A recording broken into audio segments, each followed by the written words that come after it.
Shalom saudaraku, jumpa kembali dengan saya Agustono Asin di program Saya Mau Ikut Yesus. Kita masih berada di episode yang ke-63 dan pada saat ini kita masih akan membahas seri tentang rahasia hidup bahagia. Kita telah memasuki seri yang ke-20 dari rahasia hidup bahagia.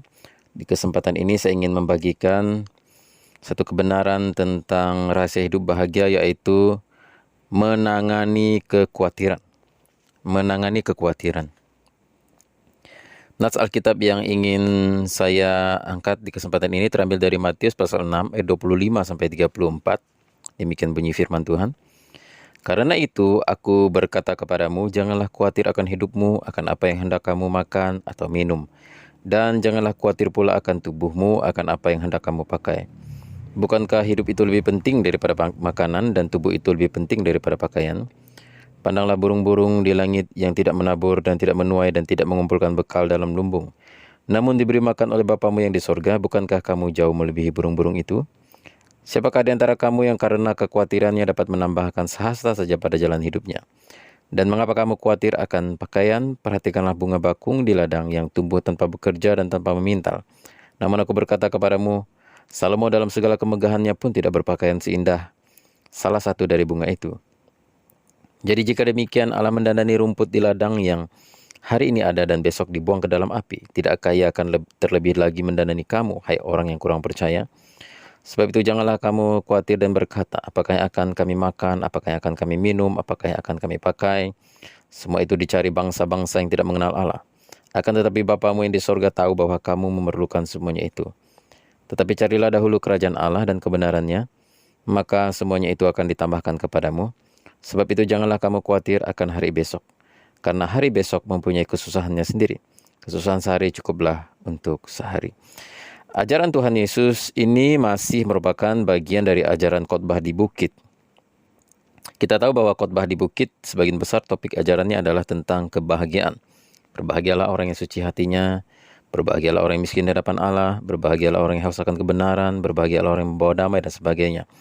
Jadi ini masih cakupannya khotbah yang di bukit, ya. Jadi untuk hidup bahagia, Tuhan Yesus mengajarkan kepada kita bahwa kita harus bisa menangani kekhawatiran kita. Melalui ajarannya tentang kekhawatiran, Tuhan Yesus mau agar kita bisa menangani kekhawatiran kita di dalam hidup ini. Nah, saudara, bagaimana cara kekhawatiran merampas kebahagiaan? Mengapa perlu kita menangani kekhawatiran dalam hidup kita? Karena kekhawatiran bisa merampas kebahagiaan di dalam hidup kita. Bagaimana cara kerjanya kekhawatiran merampas kebahagiaan dalam hidup kita? Yang pertama, kekhawatiran membuat pikiran kita itu tersedot pada permasalahan sehingga menguras banyak energi dan menyebabkan seseorang banyak melamun. Saudara pasti pernah khawatir. Nah, pada saat kita khawatir, pikiran kita, energi kita tersedot kepada apa yang kita khawatirkan itu, sehingga membuat kita jadi melamun, kita menjadi tidak fokus kepada hal-hal yang lain, ya, sangat menguras energi. Dan yang kedua, menciptakan perasaan cemas. Jadi kekhawatiran itu merampas kebahagiaan karena dia akan menciptakan perasaan cemas, bimbang, takut yang berlebihan, sehingga bisa menyeret kepada depresi dan stres. Ketika depresi, stres, maka bisa terserang penyakit dan lain sebagainya, sehingga semakin banyak rentetan-rentetan persoalan yang akan timbul dari kekhawatiran ini. Yang ketiga, kekhawatiran dapat merampas kebahagiaan, sukacita, dan senyum di wajah kita. Seseorang yang khawatir sangat sulit untuk bisa tersenyum. Senyum itu telah dirampas dari wajahnya. Sukacita itu bisa dirampas oleh kekhawatiran, sehingga kita menjadi jauh dari kebahagiaan. Yang keempat, selain itu kekhawatiran bisa menghambat sukacita dari Tuhan. Ketika kita percaya kepada Yesus, di dalam diri kita ada Roh Kudus, dan Roh Kudus ini ingin mengerjakan sukacita di dalam hidup kita, tapi terhambat oleh kekhawatiran kita. Dan Tuhan Yesus berkata, orang yang khawatir adalah orang yang tidak percaya. Kurang percaya, bukan tidak percaya, kurang percaya. Jadi kalau kita menjadi kurang percaya kepada Tuhan, maka sukacita itu akan dirampas oleh kekhawatiran itu. Oleh sebab itu kita harus bisa menangani kekhawatiran hidup kita, karena kekhawatiran bisa merampas kebahagiaan dari hidup kita. Banyak hal bisa kita khawatirkan di dalam hidup ini, mulai dari hal-hal yang kecil sampai hal-hal yang besar. Kekhawatiran sesuatu yang memang tidak bisa kita hindarkan di dalam hidup ini. Setiap orang pasti bisa khawatir. Karena kekhawatiran adalah sesuatu yang alami di dalam hidup manusia. Siapapun dia bisa khawatir. Bahkan seorang yang sangat rohani, seorang pendeta pun bisa khawatir. Kekhawatiran kadang-kadang bisa positif dan bisa negatif. Kita ambil contoh misalnya, kekhawatiran bisa menjadi positif. Misalnya seseorang khawatir jadi miskin misalnya. Dia takut di hari esok dia akan jadi miskin, maka dia mulai dari mudanya, dia mulai rajin bekerja, dia sekolah dengan benar, dia sekolah dengan rajin, dia rajin bekerja, dia bekerja dengan jujur, dia rajin menabung, ya, dan lain sebagainya. Karena dia khawatir miskin di hari esok. Maka dia mulai mempersiapkan diri untuk menjadi sukses. Ya, jadi kekhawatiran bisa berdampak positif juga sebenarnya. Kekhawatiran yang bersifat positif misalnya takut rumah kebakaran. Ya, jadi setiap kali pergi selalu pastikan kompornya dimatikan, listriknya, lampu-lampunya dimatikan, colokan-colokannya dicabut. Nah, itu kan kekhawatiran yang baik. Ya. Kemudian kekhawatiran bisa juga bersifat negatif. Contoh, bisa bersifat negatif. Tidak bisa tidur karena khawatir anaknya ada di perantauan. Ya, malam-malam tidak bisa tidur memikirkan anaknya yang mungkin di perantauan sana lagi sakit. Ya. Jadi mau pergi ke sana terlalu jauh. Apalagi situasi pandemi ya, melewati tahap-tahap yang rumit, harus ada tes swab dan sebagainya. Nah, jadi itu juga pergi jauh juga mengkhawatirkan, takut tertular virus dan sebagainya. Jadi bagaimana anak saya di sana, siapa yang merawat dia, dia makan apa, ya, dia bergaul dengan siapa. Jadi ini kekhawatiran ini timbul karena ya hal seperti itu. Jadi kekhawatiran bisa bersifat negatif. Akhirnya membuat orang yang khawatir itu dia tidak bisa tidur, dia tidak makan dengan enak, dia menjadi terlambat makan, dia jadi sakit dan lain sebagainya. Jadi bisa bersifat negatif. Khawatir tidak dapat jodoh misalnya, akhirnya sembarang nikah aja udah. Mungkin karena udah 40 tahun, 45 tahun, jadi belum dapat jodoh, ya udah karena khawatir nanti pada akhirnya jadi jomblo seumur hidup ya. Jadi bujang tua, ya jadi akhirnya siapapun yang ada di hadapan diembat aja ya. Jadi apakah agamanya sama, nggak sama, seiman atau tidak seiman, harus pindah keyakinan kah, dari anak Tuhan akhirnya menjadi tidak anak Tuhan lagi. Karena khawatir akhirnya ya udahlah siapa yang melamar ya terima aja gitu. Ya itu kekhawatiran bersifat negatif. Akhirnya ketika menikah tidak bahagia. Atau ketika menikah meninggalkan Yesus, kehilangan keselamatan dan masuk neraka pada akhirnya. Kekhawatiran bisa bersikap negatif ya. Dan contoh lain, khawatir dengan kebutuhan ekonomi yang tidak tercukupi, akhirnya melakukan bisnis-bisnis ilegal yang mendatangkan keuntungan besar dan sebagainya. Ya, itu akhirnya melanggar firman Allah dan kemudian akhirnya tertangkap oleh polisi, masuk penjara, jadi makin berat. Jadi kekhawatiran bisa bersikap positif, bisa bersifat negatif, tergantung kita ya. Nah, yang saya ingin bahas di sini adalah kekhawatiran yang menyeret kita pada kekhawatiran yang negatif ya. Saya akan bahas tentang kekhawatiran yang menyeret kita kepada hal-hal negatif seperti yang Tuhan Yesus sampaikan di sini adalah kekhawatiran yang negatif yang membuat orang menjadi kurang percaya kepada Tuhan, menjadi mencari hal-hal duniawi dengan sedemikian rupa sehingga melupakan kerajaan Allah, melupakan Tuhan ya. Sah saja sebenarnya kalau kadang-kadang kita khawatir di dalam hidup ini, tetapi khawatir yang berlebihan secara terus-menerus adalah tidak baik. Lama-lama bisa merusak mental kita, lama-lama bisa mendatangkan penyakit dan merusak iman, jadi tidak beriman lagi kepada Tuhan dan seolah-olah tidak ada Tuhan. Maka Tuhan Yesus berkata, hai engkau yang kurang percaya dalam ayat tadi. Dan Tuhan Yesus berkata itu dicari oleh bangsa-bangsa yang tidak mengenal Allah. Jadi kalau kita khawatir terlalu berlebihan tentang apa yang kita makan, apa yang kita minum, apalagi di masa pandemi, segala sesuatunya menjadi sulit, ekonomi sulit, ya jadi kita menjadi sangat khawatir dan menjadi akhirnya seperti kurang percaya kepada pemeliharaan Tuhan gitu. Itu tidak boleh ya. Oleh sebab itu harus ada solusi agar kita jangan khawatir secara berlebihan. Nah, bagaimana cara menangani kekhawatiran? Bagaimana solusinya agar kita tidak khawatir secara berlebih-lebihan dalam hidup ini sehingga merampas kebahagiaan hidup kita, sehingga membuat kita menjadi kurang beriman kepada Tuhan. Yang pertama adalah bagaimana solusinya agar kita tidak khawatir secara berlebihan dan bagaimana cara menangani kekhawatiran. Yang pertama adalah percayalah akan pemeliharaan Tuhan. Yang Tuhan Yesus sampaikan adalah di dalam ajarannya tentang kekhawatiran ini. Yang pertama adalah bagaimana cara menangani kekhawatiran. Yang pertama adalah percaya akan pemeliharaan Tuhan. Ya. Di dalam ayat 25 dikatakan, karena itu aku berkata kepadamu, janganlah khawatir akan hidupmu, akan apa yang hendak kamu makan atau minum. Dan janganlah khawatir pula akan tubuhmu, akan apa yang hendak kamu pakai. Bukankah hidup itu lebih penting daripada makanan, dan tubuh itu lebih penting daripada pakaian? Pandanglah burung-burung di langit yang tidak menabur dan tidak menuai dan tidak mengumpulkan bekal dalam lumbung, namun diberi makan oleh Bapamu yang di sorga. Bukankah kamu jauh melebihi burung-burung itu? Nah, Tuhan Yesus menjelaskan bahwa jangan kamu terlalu khawatir secara berlebihan, apalagi tentang yang kita makan, kita minum, kita pakai keseharian kebutuhan hidup kita. Kenapa? Karena Tuhan berjanji pasti akan memelihara kita. Percayalah, Tuhan pasti akan pelihara kamu. Ya.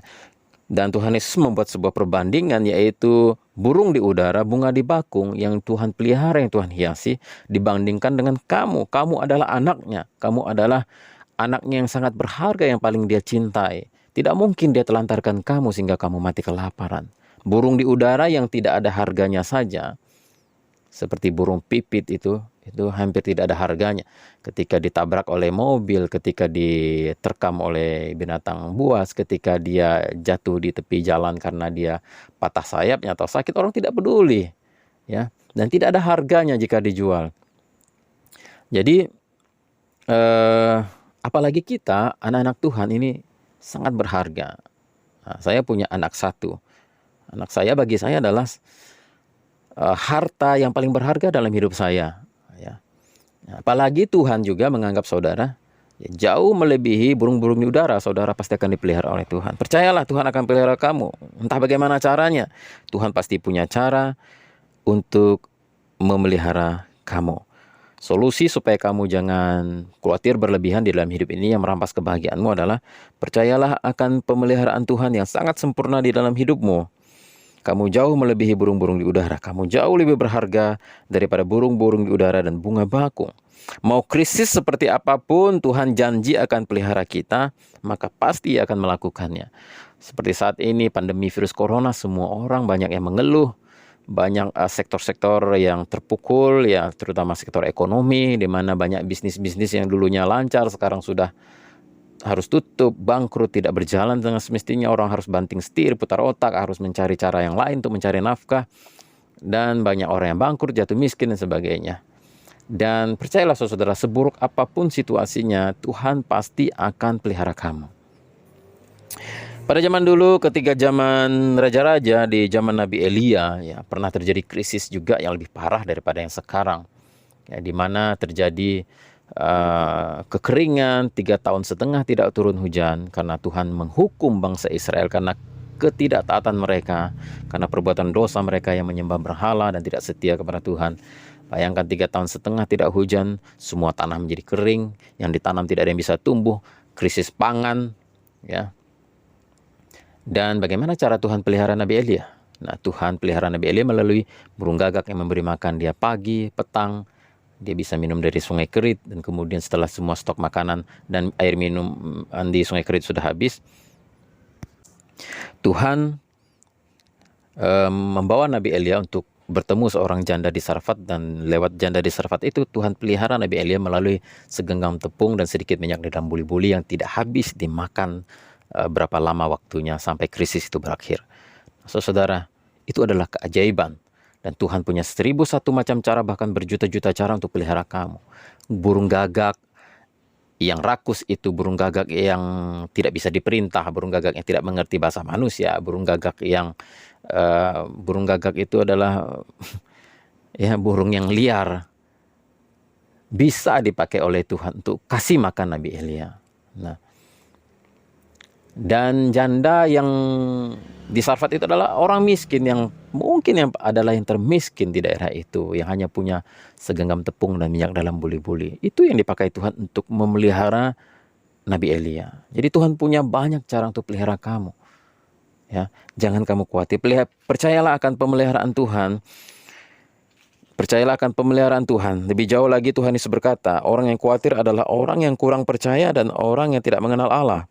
Dalam Matius pasal 6 ayat 31 sampai 32 mengatakan, sebab itu janganlah kamu khawatir dan berkata, apakah yang akan kami makan, apakah yang akan kami minum, apakah yang akan kami pakai. Semua itu dicari bangsa-bangsa yang tidak mengenal Allah.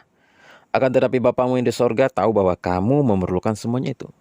Percayalah saudara, Tuhan tahu kamu memerlukan makan. Tuhan tahu kamu memerlukan uang untuk membiayai anakmu sekolah. Tuhan tahu bahwa kamu memerlukan uang untuk bayar cicilan-cicilan kontrakan, bayar cicilan kredit di bank, atau bayar cicilan untuk kredit kendaraan yang kamu perlukan. Ya, Tuhan tahu. Tiba waktunya Tuhan pasti sediakan dan cukupkan. Karena Dia adalah Bapa yang memelihara kita. Maka saudara yang kasih oleh Tuhan, solusi daripada sebuah kekhawatiran adalah bagaimana cara menanganinya. Tuhan Yesus memberikan kepada kita sebuah ajaran yang sangat penting, itu bahwa kita harus percaya akan pemeliharaan Tuhan. Jangan meragukan pemeliharaan Tuhan. Yang pertama. Yang kedua dikatakan di dalam ayat 33. Tetapi carilah dahulu kerajaan Allah dan kebenarannya, maka semuanya itu akan ditambahkan kepadamu. Carilah dahulu kerajaan Allah dan kebenarannya, maka semuanya itu akan ditambahkan kepadamu. Yang kedua yang harus kita lakukan untuk menangani kekhawatiran adalah kita harus cari dahulu kerajaan Allah dan kebenarannya. Artinya apa? Utamakan Tuhan dulu.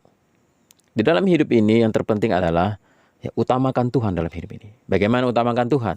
Ya, di dalam hidup ini kita belajarlah untuk belajar hidup suci, hidup kudus, menjaga perkataan, perbuatan kita, sikap kita, tingkah laku kita. Belajar untuk jadi orang jujur, jadi orang rajin, jadi orang baik, orang yang mengasihi sesama. Jadilah orang yang hidup benar. Ya, taatilah firman Allah, utamakan Tuhan. Ya, jika ada berkat, ya, utamakan Tuhan, pekerjaan Tuhan, kita melayani, kita setia, kita tetap ibadah, ya, utamakan Tuhan. Setiap hari ada persekutuan bersama dengan Tuhan secara pribadi, doa pribadi, utamakan Tuhan. Dan ketika mengambil keputusan, utamakan Tuhan. Apakah sesuai dengan kehendak Tuhan atau tidak. Nah, carilah dahulu kerajaan Allah dan kebenarannya.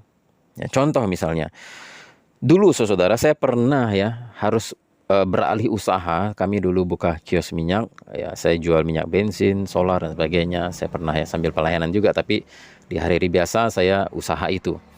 Nah, ketika izinnya sudah selesai, tidak bisa diperpanjang dan kami harus alih haluan untuk pekerjaan yang lain, saya cukup khawatir sebenarnya. 6 bulan saya menganggur dan saya berpikir apa yang harus saya kerjakan selama 6 bulan itu. Nah, ada tawaran yang banyak masuk, ada yang ke Papua, ada tawaran pelayanan ke Batam, Tanjung Pinang, sebagainya. Tapi hati saya merasa Tuhan memanggil saya tetap di kota saya, kota Skadau ini, untuk saya masih punya PR untuk merintis beberapa gereja yang belum saya rintis ya. Ada beberapa tempat yang sudah saya targetkan untuk saya rintis gereja.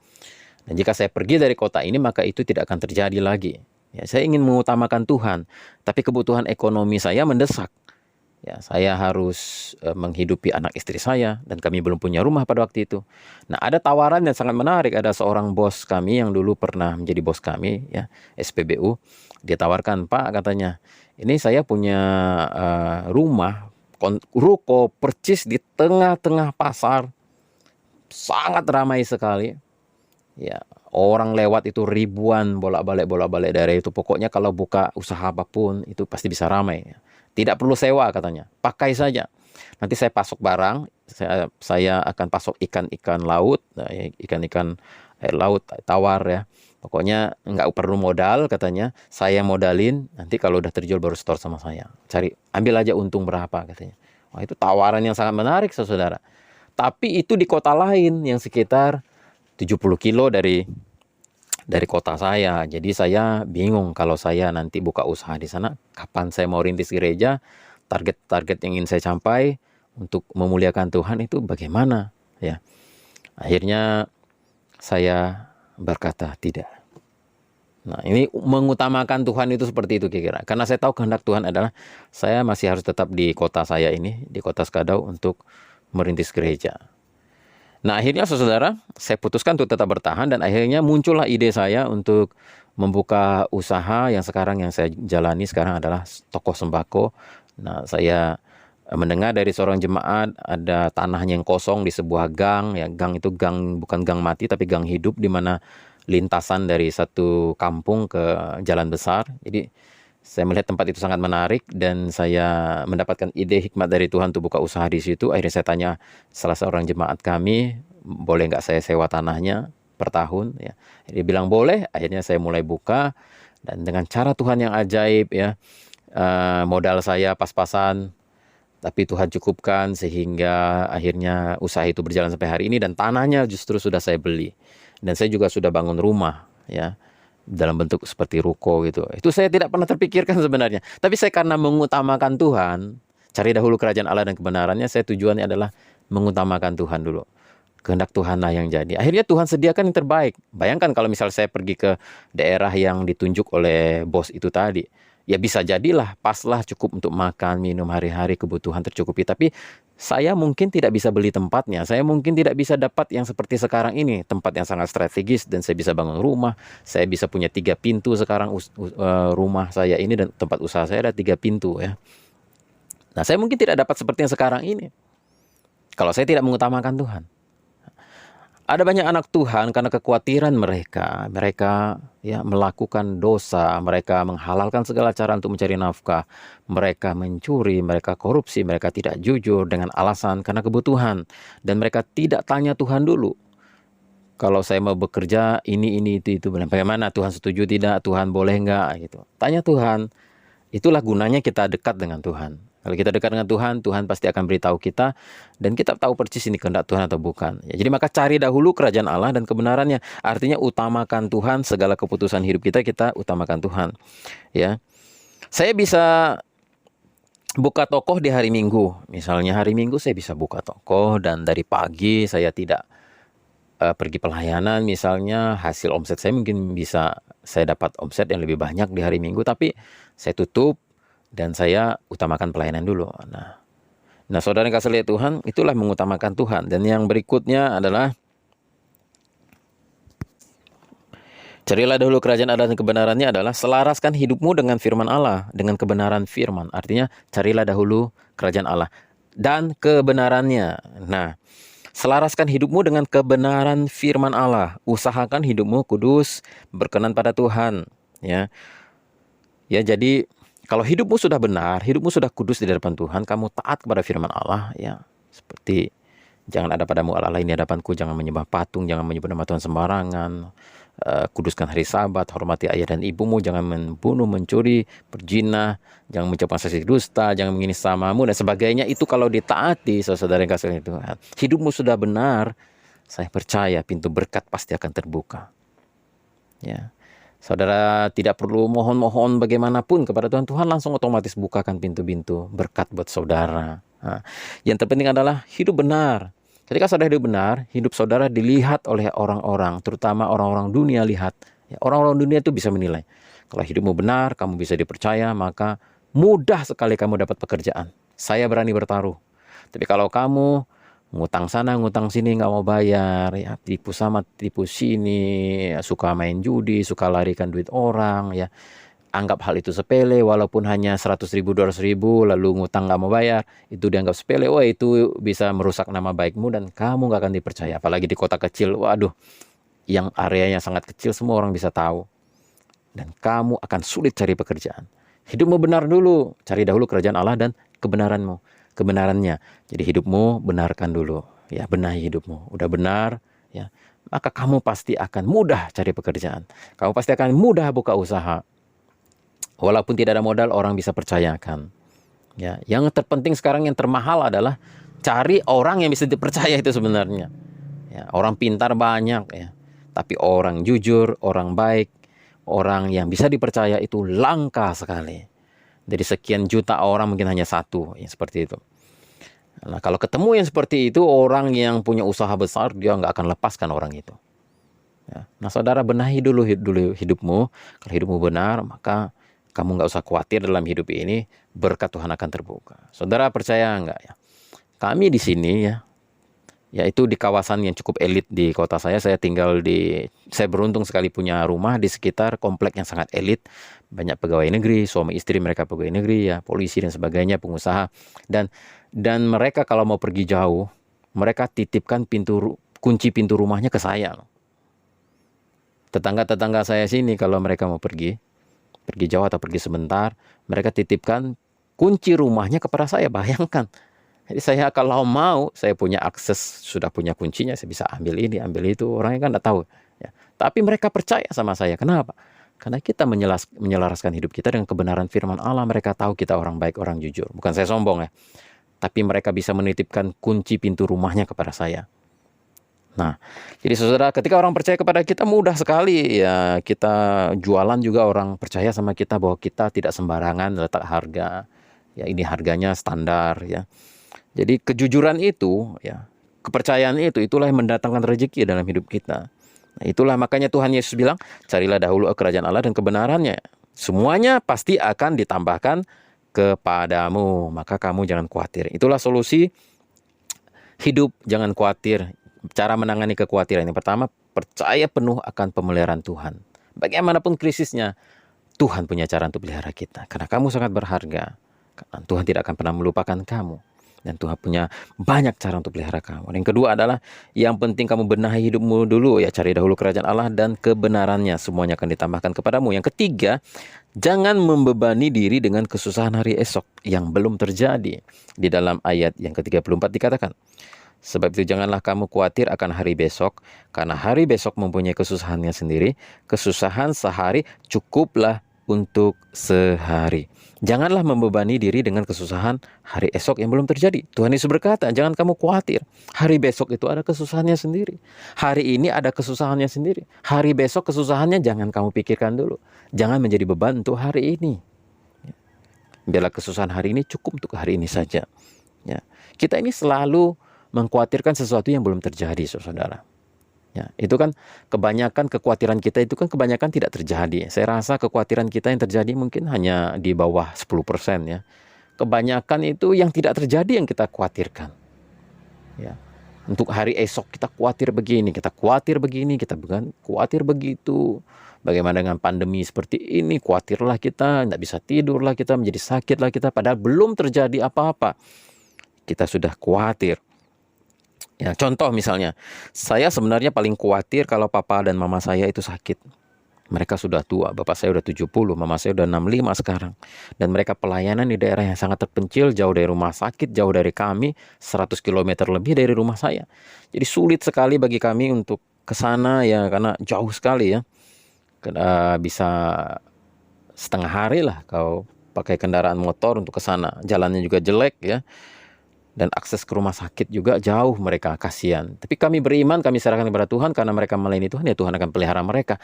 Dan saudara, kekhawatiran saya adalah mereka sudah tua. Bagaimana kalau mereka sakit? Tapi sampai hari ini kan mereka nggak sakit-sakit ya.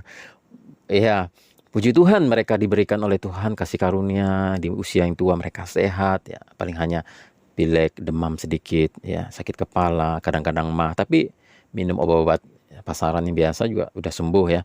Tapi puji Tuhan, Tuhan pelihara mereka. Nah, saya khawatir mereka sakit masuk rumah sakit, tapi kan belum terjadi, saudara. Kenapa saya harus mengkhawatirkannya hari ini? Itu kan belum terjadi. Ya.